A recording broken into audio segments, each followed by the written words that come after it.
কি অবস্থা সবার, আছেন নি ভালোই? তো চলেন আগে একটা ভিডিও দেখাই, তারপরে কিছু কথা বলবো। এখানে পাহাড় থেকে সেনা শাসন তুলে নাও, এরপরে বাঙালিদের তুলে নাও। আমাদের পাহাড় লাগবে, আমাদের জিএসটি যেহেতু চট্টগ্রাম আমাদের, আরো পাবেন না জিএসটি। জিএসটি আমাদের আমাদের হতে হবে। যাই হোক, আসেন আমি কিছু কথা বলি। এখন ওদের দাবি কি, সেনাবাহিনী পাহাড় থেকে উঠে নিতে হবে এবং কি চট্টগ্রাম তাদেরকে দিতে হবে। এখন কথা হইতেছে গিয়েতে, ও বলতেছে যে চট্টগ্রাম কারো বাবার না।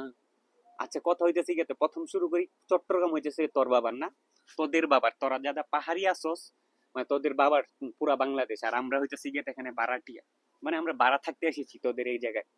মানে পুরা পাহাড়ি তোরা যারা আসস, পুরা গোটা বাংলাদেশ তোদের, আর আমরা হইতেছি এখানে বাড়া থাকতে আইছি। তোর কথা শুনে এরকম বোঝা যাইতেছে কারো বাবার না, তোর বাবার। চট্টগ্রাম কি তোর বাবার? তোদের আমাদের ইসলাম ধর্মে কখনো নাই অন্য যে ধর্মগুলো আছে তাদেরকে অত্যাচার করা কিংবা তাদের উপরে জুলুম করা, আমরা আমাদের ইসলাম ধর্মে এগুলা নাই। কিন্তু তোরা যা শুরু করছো মানে এইগুলা মানে মানা যাইতেছে না। আর এখন বলতেছো যে পাহাড় থেকে সেনাবাহিনী উঠে আনতে হইব। কেন? সেনাবাহিনী কি করছে? তোদের পিছন মারে সেনাবাহিনী? সেনাবাহিনী উঠে আনতে করবে? সেনাবাহিনী থাকলে তো অবৈধ কোনো কাজ কাম করতে পারোস না, কিংবা সমস্যা হয়। মানে তোদের পুরা সমস্যা এই সেনাবাহিনী, কারণ অন্যান্য প্রশাসন তোদেরকে মানে এইভাবে এতটা দিত না। সেনাবাহিনী এখন যতটা কররা ভাবে মানে তোদেরকে কোনো দিক দিয়ে ছাড় দিতেছে না। এখন এই কারণে সেনাবাহিনী উঠে আনতে হইব। তারপরে কিছুদিন আগে দেখলাম মানে সেনাবাহিনী ক্যাম্পে তোরা আক্রমণ করছো, বিভিন্ন জায়গায় সেনাবাহিনীকে আক্রমণ করতেছো। তারপরে হইতেছে কি একজন সেনা স্যার এই বিষয়টা ক্লিয়ারও করছে।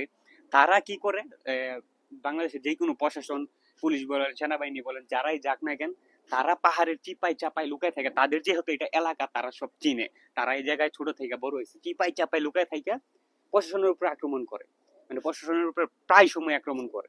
তারপর হইতেছে গিয়াতে প্রশাসনকে মানে ঠিক মতো নিজের কাজ করতে দেয় না, তারা আক্রমণ করে। সেনাবাহিনী স্যার ক্লিয়ার করছে বিষয়টা। তারপর হয়েছে যে তাদেরকে বলাইছে যে তোমরা যদি যুদ্ধ চাও তাহলে আমাদের সাথে সরাসরি যুদ্ধ ঘোষণা করো।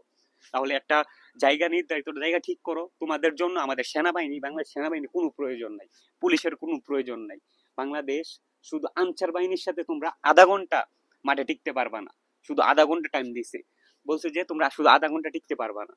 তো চিপাই চাপাই থাইকা প্রশাসনটা আক্রমণ করো। তারপর আবার এখন বলো যে চট্টগ্রাম তোমাদের লাগবে, চট্টগ্রাম তোমার বা তোমাদের বাবের, আর আমরা বাংলাদেশের মানুষ তো সব ভাড়াটিয়া না। মানে একটা সীমা থাকা দরকার সবকিছু। চট্টগ্রামের মতো যদি আরো দু একটা বিভাগে তাদের এরকম পাহাড়িরা থাকতো, তাহলে মনে হইতেছে যে আমাদেরকে উঠাই দিত। এই যে বাংলাদেশ থেকে তারা যেভাবে মানে বলতেছে, মনে হচ্ছে এখন বলতেছে কি পাহাড় থেকে বাঙালি উঠায় নিয়ে আসা হোক। কেন? বাঙালি কি করছে? তোদেরকে উঠাই দেওয়া হোক পাহাড় থেকে। এই পাহাড় বাংলাদেশের, কারো বাপের না।